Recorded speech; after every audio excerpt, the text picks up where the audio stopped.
All right, All right. welcome, Dakota. All right. Thank you so much. I'm happy to be here. All right. My name's Dakota. I go by she, they pronouns. I teach fourth grade. I am in my third year of teaching. I taught third grade for the first 2 years and then moved into fourth. So not too big of a change, but it's been good. It's been good so far. So I'm happy to answer any questions that you have. You know, let me be a resource to you in this time. Awesome, thank you. And on that point, logistically speaking, if you do have questions for Dakota, I ask that you save them for the end of the presentation. We'll go up until 5:45, and at that point, I will stop my questioning and open it up to the audience. So let's go ahead and dive right in. Dakota, you are still a fairly new teacher, yes? Yes.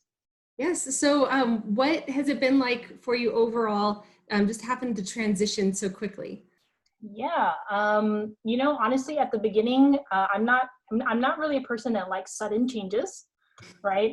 So that was kind of a rough, transition in terms of the routine being upset, right? And so also like me, an adult, I don't really like sudden changes, and so I have now 30 kids staring at me like, what are we gonna do? What's gonna happen, right? And we actually ended up going to spring break. Maybe like 2 weeks before the actual closure of schools. And so I actually didn't know that I wouldn't see my kids again, like ever, right? Unless, of course, I took the extra step to go see them. But, social distancing and all that. So, yeah, I didn't know that, right? And so we had this whole like 4 week spring break turned into 4 weeks because the other 2 weeks ended up being like a scramble, like, okay, we got to get, and the first 2 years, so last year, I worked in a school that was very predominantly low SES, right? So there's access issues now, there's equity issues now. Not everyone has internet, not everyone has a device, right? And so just being able to roll with the punches in terms of that and making sure that, okay, at this time, my kids just need me to show up, right? I'm not going to teach them anything. I'm going to say, okay, I'm fine because you haven't seen me for a month and you're probably all worried, like, oh my gosh, is she okay, right? So yeah, it was pretty rough. I think that in a low socioeconomic area, admin at my school previously, they weren't equipped. Who was, and who was, right? But I think that this adjustment, this pandemic, has really shown, leadership is going to be more of what they already were, right? And that can go both ways, right? And so that was a struggle, right? And I kind of had to go a little rogue with some stuff because, hey, you know what? Self-care above everything else, right? So yeah, the transition was definitely hard. I'm now at a new school site in a higher socioeconomic area, and it's like night and day. And it's very crazy. Like for me, I'm like, I'm not really sure how to take that, right? Like I'm having an easy time distance teaching right now because the funding is there, right? And so again, it's like schools are like a microcosm of like society and how things are going. And so to see that, and there was also a guilt too of like, I didn't see my kids, since spring break, and I knew I wasn't coming back to that school, and so moving into a new one, I was like, oh gosh, I'm still like sad about that. But there's some parents that still keep in touch with me. But yeah, it was just a scramble for sure. Good. Yeah. Oh, that, wow, what an experience. So, I mean, not only did you pivot, but you pivoted into a new position Yep. too. So that's wild. I also am a person like many others like you who does not like sudden change. Yeah. It's like, what is Yeah. happening? So at that moment when you realize like, oh, we're not going back, Mm-hmm. what went through your head? Yeah. I mean, honestly, I prepared for the worst. I already knew the type of access that my students had, and I'm just like, I know that a lot of them, and it's not even about falling behind, right? I'm not big on like, oh, my kids are falling behind, because falling behind who, right? That's a whole other issue that we need to deal with, right? Reframing and a paradigm that we need to reframe. But in terms of like, wow, I'm just like never going to see them again. Not in the setting that I have seen them, for the whole year. And so there was definitely a point of grieving that had to happen, of like, not only, you know, not being able to see them, but that class in particular was really, really making a lot of progress, right? And like I had, you know, I had thoughts of like, oh wow, like by the end of the year, you're going to be able to do this, you know, because from the beginning and you got to here and then now, you know, and so it was definitely, there was a point of grieving, absolutely. And once we were able to get, you know, students into with access, and we got them devices, and the school ended up providing hotspots to students that needed it, which is great, right? And I'm like, okay, great, that's awesome, admin. Okay, I have other things to say about them, but you know, that was a good one. So that was a good one that I couldn't agree with. And so once we were able to, you know, students started to pop into my Google Meets because they're like, I got my computer, and like, oh, I'm so happy to see everyone, right? At that point, I decided I am not going to be focused so heavily on the academics. It's at that point the students needed, you know, socio-emotional support, right? Some students didn't ever turn their camera on, but I knew they were there, and like that's what they needed, right? They needed to hear their friends were okay, right? And their teacher was fine. So yeah, it was definitely grieving, but it turned into like, okay, now we just need to connect. That's it. Right. So. That is a beautiful point. Yes, so you really humanized the experience for all of your Yes. students. In fourth grade, they're so young. So, so did you hear anything else that you wouldn't mind sharing with us from the kids' perspectives about what this was like, Yeah. suddenly finding out they weren't going back to school? Right. Honestly, a lot of my kids were very relieved. I do have to say, right? And it's different, you know, it's different, you know, having your school close in March versus starting the school year in distance learning, right? It's like kind of like March is like you got 2 months, right? And really in third grade, fourth grade, right? In March, you're state testing usually, right? And so it's like we're not really teaching anything. It's just kind of like we're getting to do all the fun stuff now until the end to the end of the year, right? So yeah, a lot of them were relieved, but a lot of them really miss their friends because they're in third grade, right? Not a lot of them have like a Facebook or Instagram or a phone. You know, some of them do have a phone, and I have thoughts about that, but you know, they don't have the access we do. Like, oh, I'm just gonna text my friend and I'm gonna go hang out with them, because you can't hang out, right? You can't go see them. So yeah, I ended up, so the biggest concern from students was I miss my friends, right? I don't know what happened to them. I need to know what happened to them.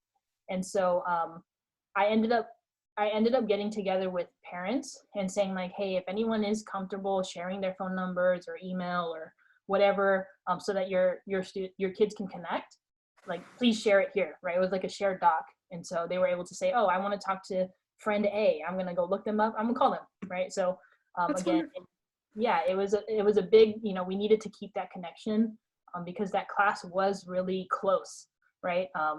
And so, I mean, all classes are close, even just you see each other every day. How can you not be close, right? So for it to be like, oh, done, we're not seeing each other anymore, I really had to find those different ways of connecting. I'm so glad you did. And I want to talk more about this connecting that you did, especially with parents. But before I go there, I want to circle back to something you said before about working with admin. And especially within this context of you switching schools, I'm really curious, what was the support, or perhaps lack thereof, like from admin at your previous institution at the time when everything was changing, and now that we've been in this for a few months? Yeah, for sure. Again, like I said before, it's night and day, honestly. The school that I came from, and again, I mean, I don't know if funding has a direct tie to how admin are. So I don't know, but I do think that, you know, socioeconomic status comes with perceptions, right? That admin could hold. And so, you know, my previous admin in the school that I was working for, they were just like, it was that kind of culture where it's like, if you're not working until 11 p.m. at night, you're not teaching correctly, or you're not doing everything that you can. Like, you have to run yourself into the ground before, you know, you can make a difference with these kids. And I'm like, that, I don't know. No, I'm going rogue in that regard. I think that like students need a healthy teacher in front of them every day, right? And that means that, no, I'm not going to be working 11 p.m. every day. That's crazy. It's not sustainable, right? And so when the pandemic and the closure happened, it was just, like I said, admin become, in crisis, admin become more of who they are already, right? The kind of team that they are already. And so this team was not a strong one. It was more so like, okay, well, we don't have time to do that. The teachers can do it. And so it just ended up being this like, wait, I have to do this, and I also have to do that, and now I have to do this. And so I ended up, I've had words with admin, professional words, but more so advocating not only for myself, but for my students, right? Because they were still trying to petition to have them state test. And this is a charter school, so I understand where they're coming from. Like that's where their funding comes from, right? Is state testing. But I'm like, how can you be asking them to state test when we didn't even finish everything we were supposed to do? So there was just a lack of empathy, I think, in this first group of admin, in that like, oh well, if these parents really cared about their students, then they would give them these resources that they need. But I'm like, you're not even thinking about the environment in which they're in, right? So there was that, and it was really like they really expected us to be teaching the whole 8 hours.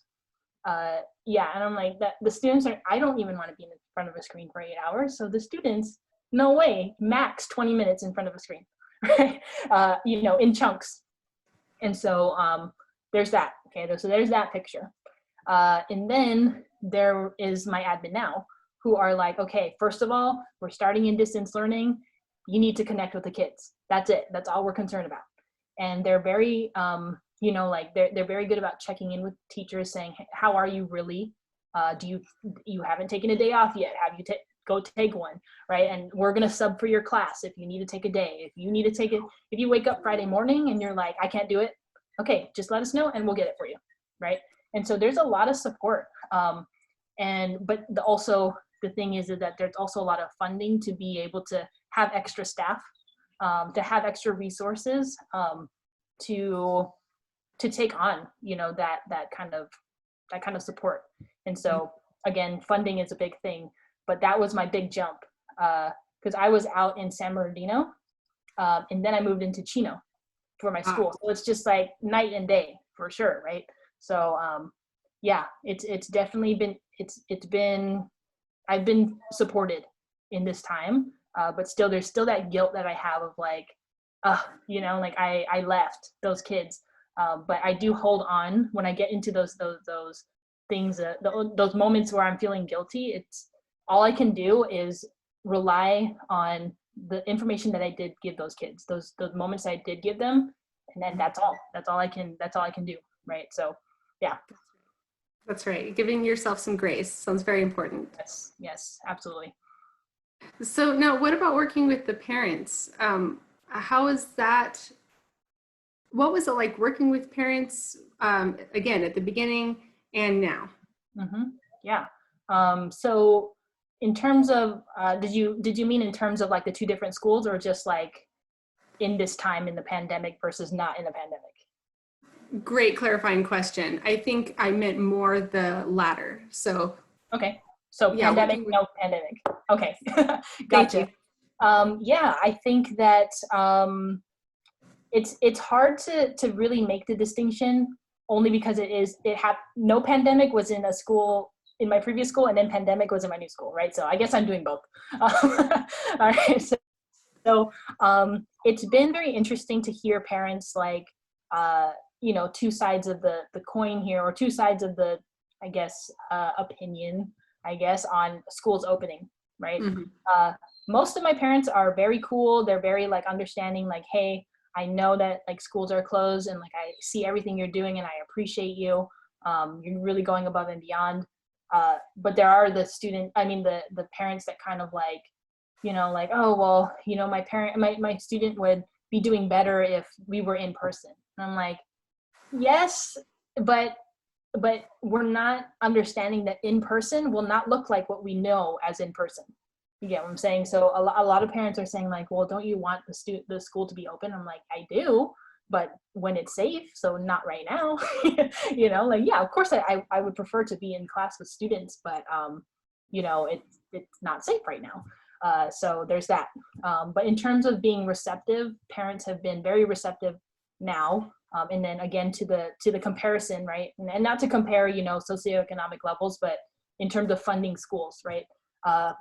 I think that now I'm seeing a lot of the parents, like 100% of my parents, if I email them, they'll email me back, right? Versus like before in a lower socioeconomic area, I'd maybe get a third of the parents to respond, right? And that's no fault of their own. They could be working 3 jobs. They don't have time to respond to my email, right? And so, yeah, or they're running around having to do all these other things, right? So that it's very different in that regard. Also, parents now in the school that I work for now, they have the opportunity to be invested in their child's education because they're not having to, work other jobs, several jobs, or they don't have the luxury to stay home, right, in this time. And so it's very different. It's just, yeah, and that's still something that I'm processing, like the big difference, but yeah, there's a huge difference. Absolutely. And I'm wondering too, as a parent myself with my kid now doing school from home, if there's any shift in mentality regarding how much responsibility the parents now have in their children's education. Because I could definitely understand if, prior to the pandemic, I didn't answer emails from my kid's teacher because I was like, well, they got it. Like they'll see them the next day at school if they have something to address. And that's just not the case now. Mm-hmm. So yeah. In terms of like parents reframing how to see this, or even teachers reframing how to see this, right? Because it goes on both sides, like what you were just saying, like, oh, the teachers got it, they'll see them tomorrow, right? Versus the parent, the teacher is also saying, oh, well, they're going to go home, their parents will take care of it, right? So like it's almost like, oh, I thought you were watching the baby, right? Like it's kind of like that situation, right? And so yeah, I think that the paradigm needs to shift into being more graceful, right? Not only with parents and teachers, but with kids, right? With the students, because they don't know this is their first time too, right? Like I have, so the parent, not the parents, not the teachers, the students that I teach, they're not only in my class, they have 4 other enrichment classes. Okay, they're in 4th grade and they have 5 classes. So a lot of the time I will be like, you know what, we're not going to meet today. Take time to catch up on all the things that people have given you, right? And so it's really, we have to, one, get away from this idea of like they're falling behind, right? Because like behind who, right? Who's the standard of being behind, right? Mm-hmm. And it's really about letting the kids be curious in this time, right? We want them to maintain their curiosity so that when they do go back to school, they're like, I don't fully hate school because distance learning wasn't that bad. Actually, I like being in my pajamas every day, like it's just stuff like that. And so in terms of, yeah, being flexible, gracious, this idea of success, we need to reframe as well. It's not just about, oh, what's on your report card, because now we have, again, I always say this, like with grades right now, is that if we give grades and we're harsh about grades right now, we are not grading the students' abilities. We are grading their access, right? We're grading how much resources they have. That's it, right? Because we don't know if the parent is doing the homework. We don't know who's sitting next to them. We don't know if there's anyone sitting next to them, right, and helping them. So we're grading their access to support and resources in this time. And so for me, I'm like, yeah, I have to give grades. It's my thing. I have to do it, right? But it's more so like allowing different expression of understanding, right? So again, it's just like a lot of flexibility, right? We don't have to police what students wear, right? Like, I don't, you know what, fine, wear your school polo, but you can be wearing sweats under. I don't care, right? Like, I care that you're here. I care that you're logged in. And I don't even care if your camera's on. As long as your name is on my screen, I'm cool, right? And it's funny because I see my students, though, like I still have them raise their hand because it helps me to, navigate, who needs to ask questions and stuff like that. But I will have students who will still ask me to go to the bathroom. And I'm like, you're in your own house, just go. Like it's very cute and endearing, but I'm also like, there's also in the back of my head, I'm like, dang, like we have really controlled them this much that they're sitting in their own house asking me to go to their own bathroom. Like, yes, just go. So yeah, we have to relinquish a lot of control too, because there's so much out of our control, right? So yeah, there's a lot of reframing that needs to happen. Perfect. So speaking of reframing, I'm wondering, in all of this crisis and stress and innovation, it sounds like you had to go rogue a couple of times. Yes. Has there been anything about this experience that you've been able to find some joy in? Anything like fun or exciting about teaching online now?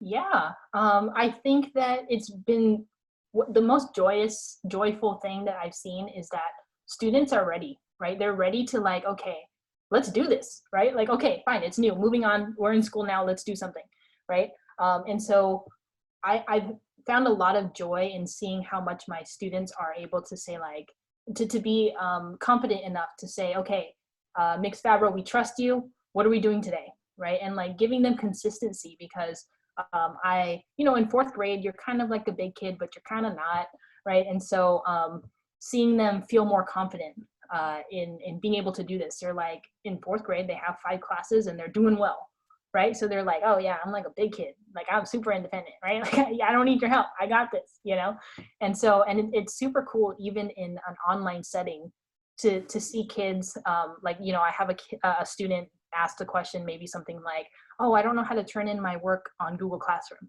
And then I have another student that says, oh, can I help? I know Mix Fabro, you know how to do it, but can I show them?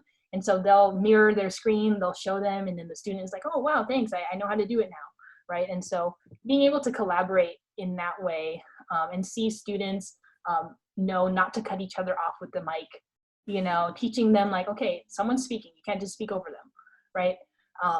I think that there's a lot of even socio-emotional learning happening here, even though we're on Zoom, Google Meets, whatever. There's still a lot that still applies to real life, right? So just seeing how flexible the kids are, right? It's very very encouraging. Now, when you came through the teacher education program, at that time, nobody had any idea that this is what the future held. So I'm wondering, was there anything about your preparation through this program that did end up being useful to your ability to pivot and transition in this way? Yeah, I think the biggest thing was CGU was really big on differentiation, right? Really big on adjusting, really big on being flexible, and not treating your classroom as a kingdom, right? It's not a kingdom. It's a living organism, right? Like it's almost like an amoeba, and we're all part of it. We're all swimming in it together. And so it was more so my theory and my pedagogy that really I clung to in this time, because I'm like, okay, well, traditional classroom out the door, like that's out the window, I don't have a classroom in front of me, right? And so it was really what I've learned about pedagogy and treating schools as a place of curiosity and exploration, right? And holding on to that and being able to, move into a more online setting. And there was a class that I took, it really talked about like the inequities in education, right? The politics of education. And so seeing all of that, or learning about all of that, and then seeing it, living through it and being part of it and being affected by it, it's just like, okay, like I was prepared in that regard, right? And there was also a instructional tech class that I took as well. That was really, really helpful, because I still use a lot of the apps that we went over in that class, and it's been really useful. So yeah. Excellent. So both very specific strategies like the tech, but also the mindset of being flexible as a teacher. Exactly. And I love that the classroom's not a kingdom. That's great. Mm-hmm. That's great. So something else you had mentioned earlier on was the importance of taking care of yourself, and this strange to me idea that you must be working until 11 o'clock or later at night to have any sort of effect. Mm-hmm. So tell me about how you've decided to make sure you prioritize taking care of yourself. What do you do for yourself? Yeah. We recently got a dog, so I've been outside more. I've been walking more. I have taken up cycling. And so for me, big self-care is moving, right? Like honestly, moving into sitting down for a long time in the day as a teacher, right? I'm very used to like walking around the classroom, like, hey, how's it going? What are we doing over there? Don't do that, you know, like and all this stuff, right? But now it's like I have a sitting job now, right?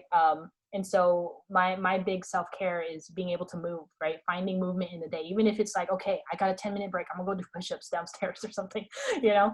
And then also, you know, eating well is a big thing too, that affects my mood and like how I, you know, my mental health as well.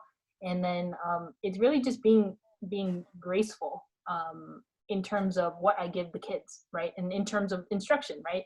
I don't have to do these elaborate, like, oh, wow, so cool, like mind blowing thing. It's like, you got to give them what they need and do it well, right?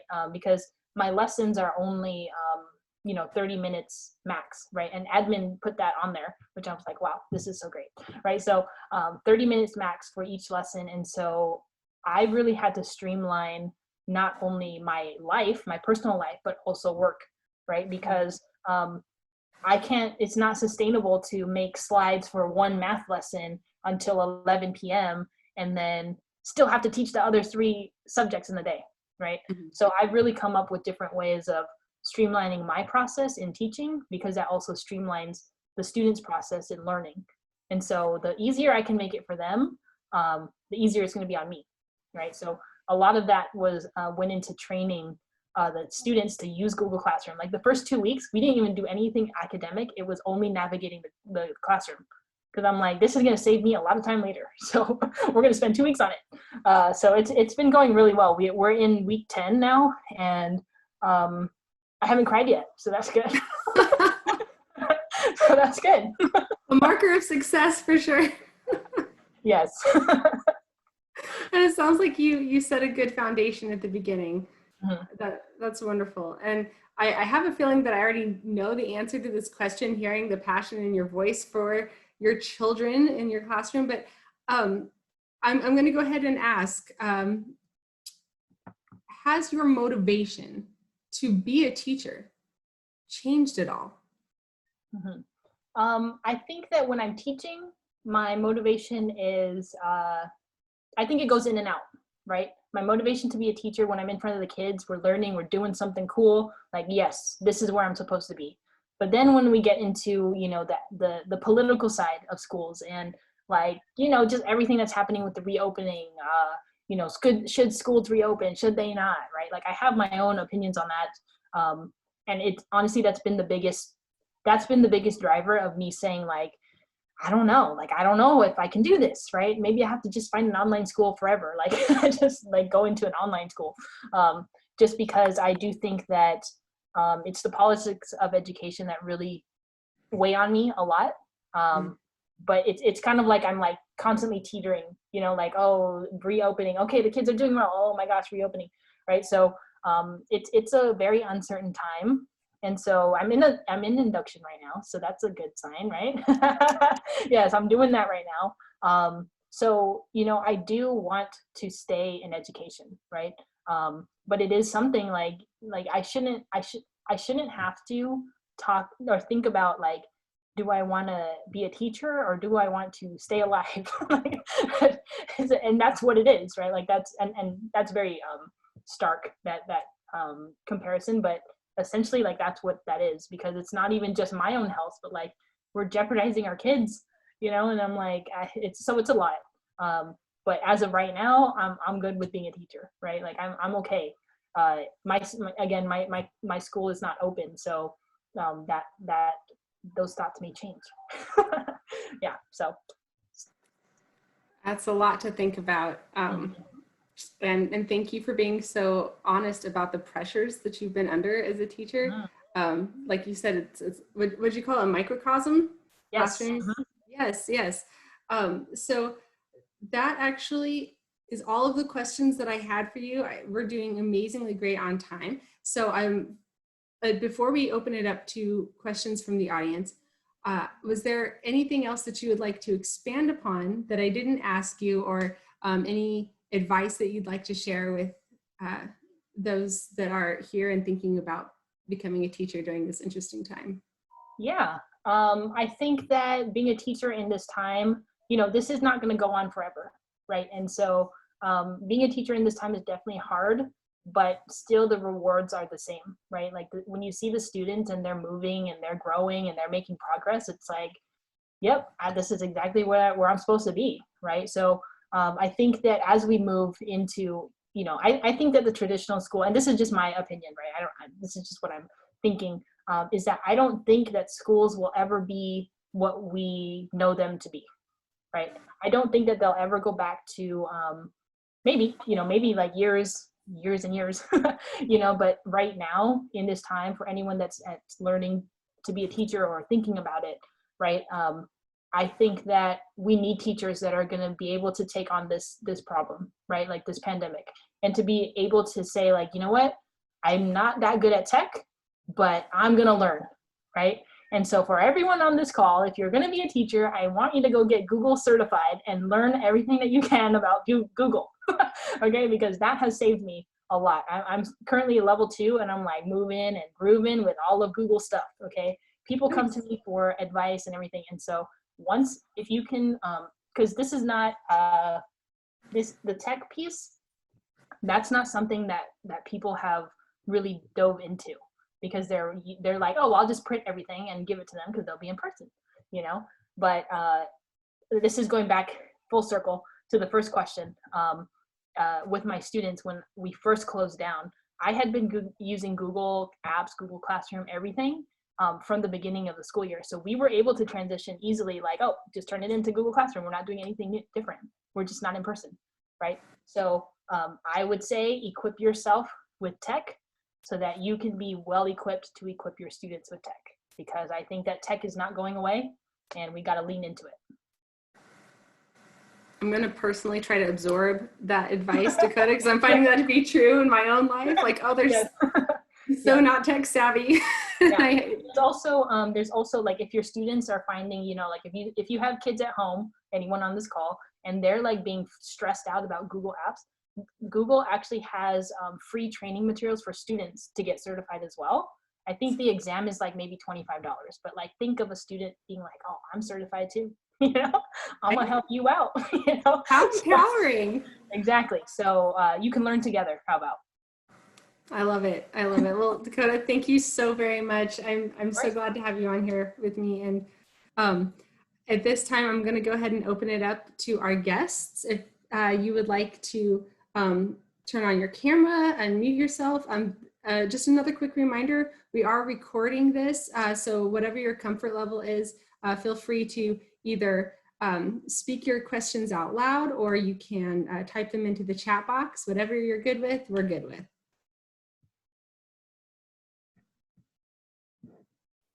Hi, Dakota. I just have a quick question. So thank you so much for just sharing your experience. It was really insightful.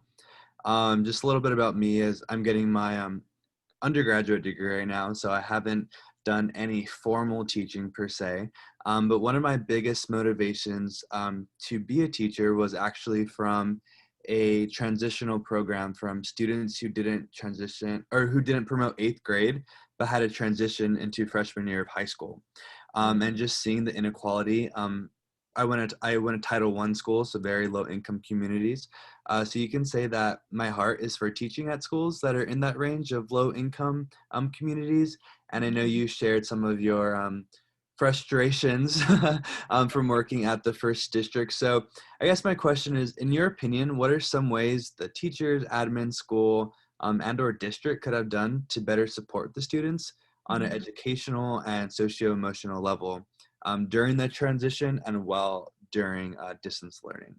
Yeah, that's a good question. I think that in terms of low socioeconomic areas and the communities that live within those areas, I think admin really needs to be more, show more empathy to these people, right? Like it's already hard as is living in poverty, right? Having to motivate students to do well in school when they're constantly being told like, you got to do this, you got to do that, and with that, in terms of being in school academically, I think that a lot of the time admin will have, especially in low socioeconomic areas, because of the perceptions that come with that, right? I worked at a charter school, so I work at charter schools. I have my own thoughts about charter schools, but I also have thoughts about my own paycheck and my own living, right? So it's a hard balance there.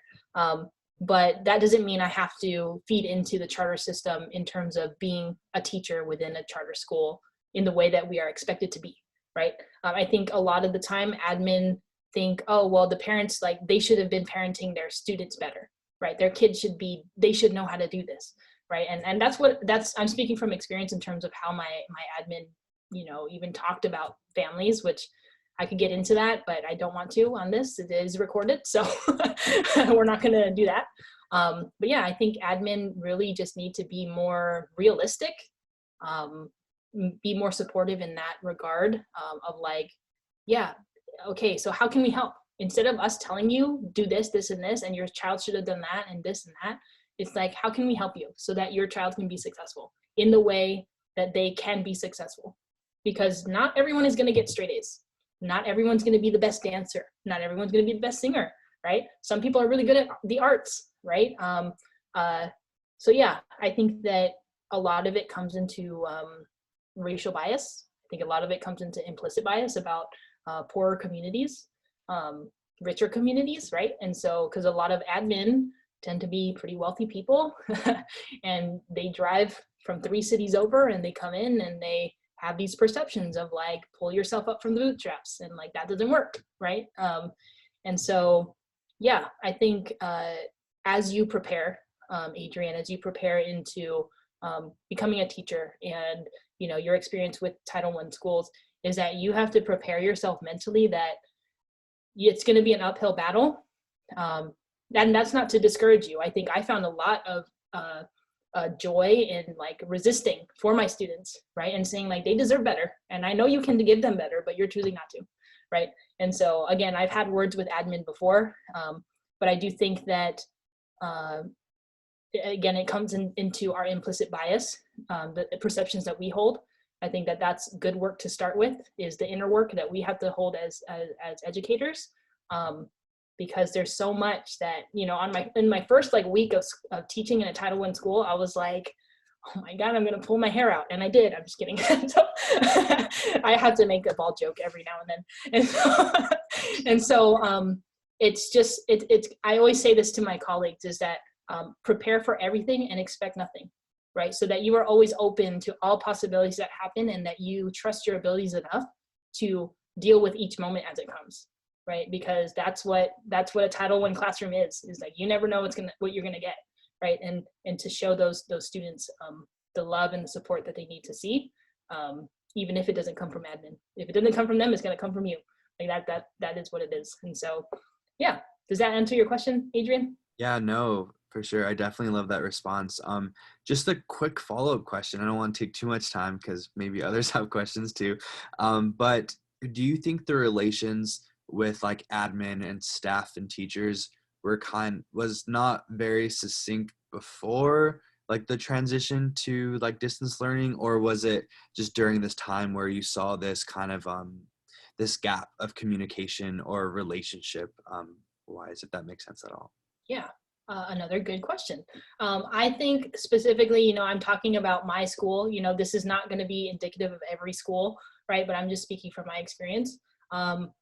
I think that the communication in terms of with teachers and admin at my previous school, it was very much so like, oh, well, we're the bosses, you're going to do what we say. It was very much so like a hierarchy, like, well, I'm the principal and you're the teacher and you're supposed to do what I say. We were not treated like professionals. I kid you not, a lot of our PDs were like, I'm like, yeah, I know I have a master's degree in this. Like, you hired me because of my master's and you're teaching me what I just learned. I don't understand. Right? So it's just this assumption that like, oh, well, we need to tell them how to do it because they don't know how to do it. Right? And so a lot of that comes with, I think it just, leadership in general, how people lead. And it's you got to be reflective about your practice, because if you're thinking like, wait, I'm the boss here and everything is chaos, Like, you need to look inside first before you start to point the finger, right? And so, yeah, I think that it can make the world of a difference, right? I think also that the way that students relate to their teachers is a mirror of how the adults on campus relate to each other, right? And I don't think people like to hear that, because they're like, well, how come my class or all these people, these little children are fighting with each other, and then that same teacher is like talking about another teacher behind their back. Like, that's why. That's why right there. So yeah, I think that as as the people who on this call who are also moving into, you're thinking about being a teacher, or maybe you're in the stage of like, I need to pick an assignment now, in terms of a teaching assignment. I think that at the beginning, you don't have the luxury all the time to be able to say, oh, well, I don't want this one, but I want that one. Because sometimes you might get only one offer, and that's okay, right? But the biggest thing that I wish someone had told me when I was looking for an assignment is to look at how the teachers relate to each other. Look at how the leadership talks about the students, how they talk about the teachers, because that's going to give you everything that you need to know. Are you going to be supported, or are you not? Right? So that's my piece of advice for that. Wow, that's so good. Thanks a ton. I appreciate it. Yeah, thank you for your questions.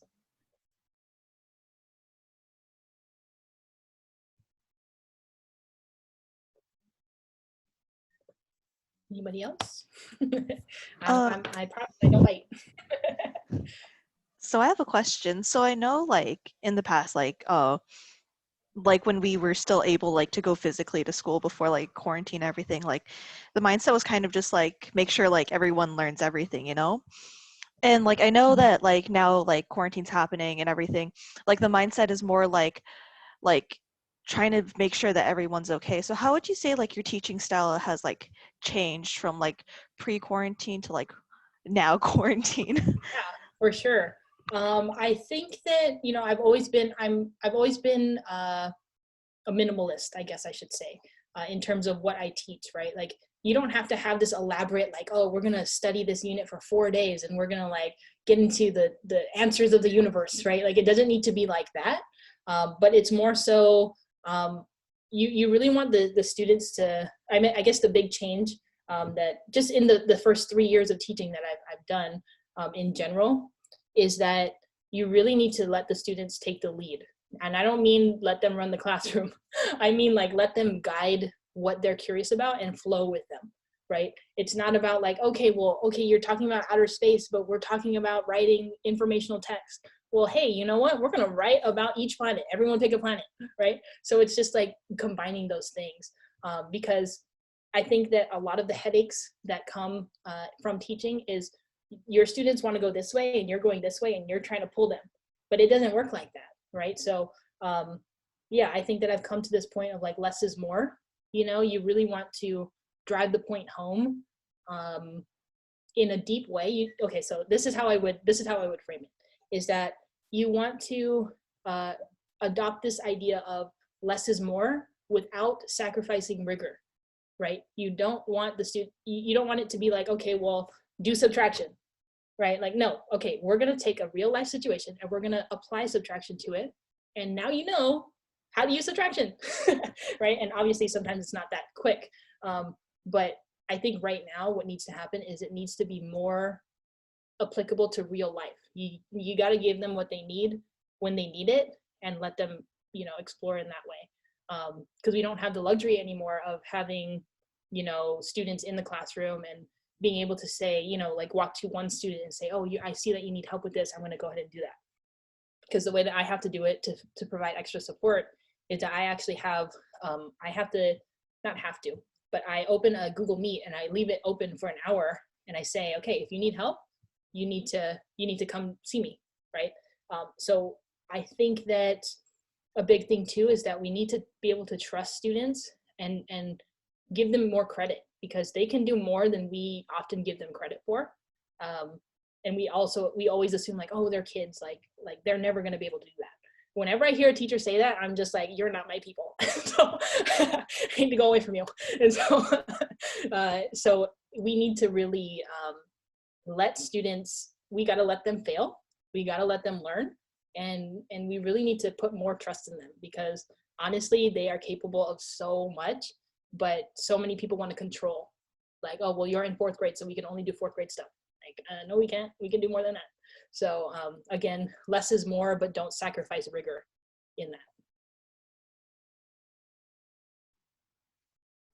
Did that answer your question, Michelle? Yeah, that did. Thank you so much. Yeah, of course.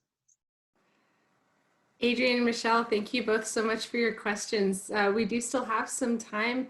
Are there any others?